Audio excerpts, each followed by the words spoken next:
mean, I treat this as a business. Billy Ray Harris is still at his usual spot in front of the Cinemark on the plaza.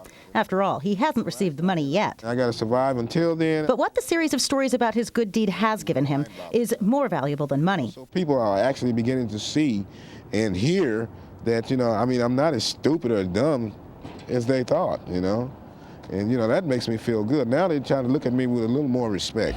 Donations have ranged from $5 to $1,000 from around the globe, each with enthusiastic words of support. I'll probably be standing around out here one day going to shop at Urban Outfitters or something. Somebody will walk up and hand me $1. They're so used to seeing me out here doing this.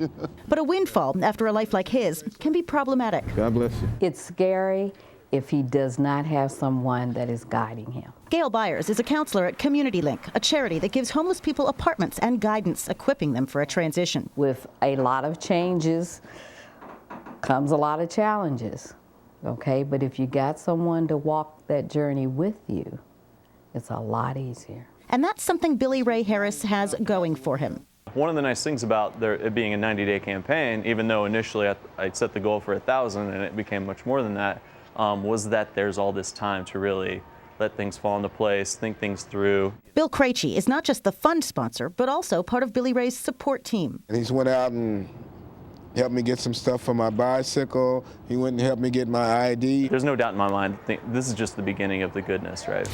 A couple Billy Ray does some work for offered him a basement apartment when the storm arrived. You cannot believe how good it feels to me right now to be able to stick my own key in the door and open the door and go in and lock it when I leave. That is a great feeling. See, the good Lord had a purpose. The attention has also brought Billy Ray offers for speaking engagements, not far off from his granddad's job as a preacher. More or less like a natural fit because, I used to stand up in church when I was 9 years old and give sermons. I stood on a step stool behind the pulpit. Everybody knows since God has a plan for you, and I've been trying to figure that out. Well, what's the plan, And I was pretty sure that it wasn't being a preacher, but evidently you don't have to be a preacher to get the point across.